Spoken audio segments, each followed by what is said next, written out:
It is Tuesday at Sunset Grill, and this is the first Maggie's Mashup at Sunset Grill. All Maggie's Mashup. I'm so excited. Yes, you guys. I am happy to be here. I am happy you guys are all here. You know, because I've been having a lot of health problems. I'm kind of at that age where genetics and age meet up, right? In not a good way. And I do blame my mother for all of it. That is happening. And I can't drink, so I'm doing every show sober, which is a great thing, right? Sober comedy. Some nights good, some nights you're like, oh shit, I need a drink in here. So you don't want to take it from the crowd, right? So I did a show on Friday, guys. You guys are all comments, so I'm going to share this video. For you guys, those of you who don't know, I should probably do a little intro. I'm a single mom. Woo! Yeah. And I do, surprisingly well on dating apps, you guys. And I think it's because my profile says that I don't want kids. And then they find out it's because I have 4. Yeah, I know, you guys. 4 sounds like a lot, and it is. But I love being a mom. And you know what they say about having kids? It's a lot like making pancakes. First one's kind of fucked up. Probably should have thrown it away. Oh yeah, a lot of first pancakes, right? First pancakes. But I think having kids is a lot more like eating pancakes. You always regret having your 4th one.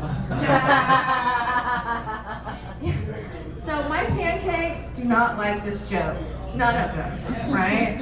And my first pancake, she dislikes it so much, she just invited me from her wedding, you guys. Oh! And you know what? I was so sad. And I kept trying to be like, honey, you don't understand. You're so young. You don't get redos of special days like weddings in your life. Unless you're me. Then you get a couple. That's right, I have been married twice. Woo, woo, woo, woo. Can't believe this. You can actually get worse at something. But you know what? It's not all my fault. My last husband was bipolar, and being with someone bipolar is like being on a roller coaster that never fucks you. Sometimes you just have to get off the ride. But you know what? At the end of that marriage, I was really willing to do anything to save it. I learned to cook. I went to therapy. I even took a class on how to give a great blowjob. Learned a lot.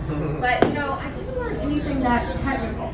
I did learn that the secret to giving a great blowjob is pretending you like doing it. So I guess it was more of an acting class. Anyway, what I was going to share with you guys, because there's a lot of comedians here, is I did a show on Friday night where I was the headliner. I did 15 minutes, and my 3rd pancake is in town, my 24-year-old son, right? And he's my favorite, although I do like I know, I'm a mother of the year over here, right? I know we're not supposed to have favorites. You love them all, but you don't like them all. I mean, yeah, that's kind of how it works. And I decided to just do the set of all sets because, when my kids found out that I was doing stand-up, they were like, that's interesting, right? Because it's kind of like when when you're the guy you're dating or the person you're with sees you like without your makeup for the first time, and they're like, "Wow, that's something." That was kind of the feeling. But it's kind of your job as a parent to embarrass your kids, or you're not doing the right thing, right? True. Right? Did your mom embarrass you? Or your dad? I mean, yeah, that's kind of like people think they want the cool mom, right? Until they get one, and they're like, when are you going to stop hitting on my friends? But so I decided to do all the jokes about my kids and how it was as a single mom, like dealing with sex with them, which is really a comfortable thing for your 24-year-old son and his girlfriend and friends at a comedy show. But he put me through it, right? Or they put me through it, so I decided to do all of them and just like roll with it. I hope he'll come home again after this. Pray for me. So one of my favorites is, in this role of embarrassing your kids, when my sons got to be the age that I knew they were masturbating, which in case you wanted to know, that's when they suddenly decide they love showers. And in that moment is when I decided with each one of them at that age that I was going to make them go to Rite Aid with me and buy condoms for 2 reasons. One, if you can buy condoms with your mom, you'll never be embarrassed to buy them anywhere ever. And 2, I needed condoms. But it worked. You know, I don't have any grandchildren that I know of. Yeah. And also the same lovely boy, my son Jackson, when he was a junior in high school, I walked in on him telling his younger brother that he should never go down on a girl, that it was gross. And I was horrified. As a mom and a feminist, this was just not okay with me. So I took him by the arm and I sat him down in front of the computer and I made him watch some YouTube videos on how to properly perform oral sex. Yes. Yes. Now they probably shouldn't have been videos of me. Guys, my heart was in the right place, you know? But, you know, I got to this sort of straightforward approach, you know, kind of in a shell-shocked way. No, actually, my oldest, who I'm not going to say how old she is, because I finally told her it was about time she started lying about her age, or else I was going to have to lie about mine. Anyway, wink, wink, not that I don't anyway. But when she was a teenager, a very young teenager, I walked in on her having sex with her boyfriend.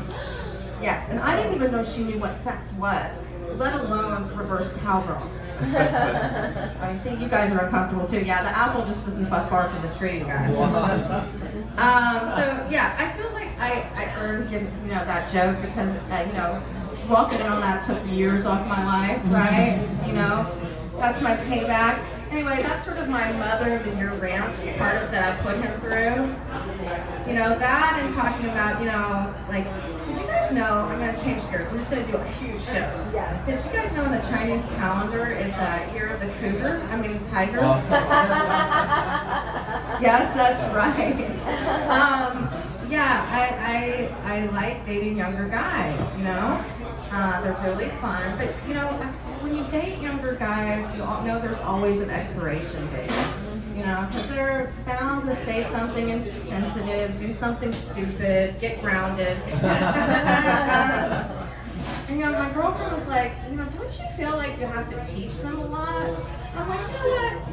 I kind of feel like we're teaching each other a lot. Like, but he taught me what DTR means, you know, you guys define a relationship, and I taught him that women can have commitment issues. I do kind of worry he's kind of a hipster. You know, he's got me into like vinyl and stuff, that maybe I'm just like one fedora away from like a goat farm or a food truck, you know. The kids are not down with that. Anyway, I guess I'll leave you guys with this. Is anyone missing, like, is there some silver lining to the pandemic for you? Anyone? There's like, yeah, they're helpful. Well, for me, it was really that I didn't have to lie to my kids about why I didn't want to take them to Disneyland anymore. It was great. Because, you know, when you're a parent in Southern California and you can afford to go to Disneyland and you don't want to, you're like the Grinch, yeah? Because it's like a spiritual journey for kids. I mean, I used to tell my 11-year-old that the park was in Massachusetts. Yeah, so she's getting a little old, you know. But I think the real reason I hate Disneyland is the rides remind me of a map of all my failed relationships. Like Splash Mountain reminds me of all my hookups. You know? Never as wet as I thought I would be. And God, I wish there weren't any pictures. On that note, my set tonight was sponsored by Knott's Berry Farm. Thank you very much. They have Snoopy, you guys. Yeah. Maybe that's more fun. Anyway, we have a great show. Are you guys ready? Are we ready?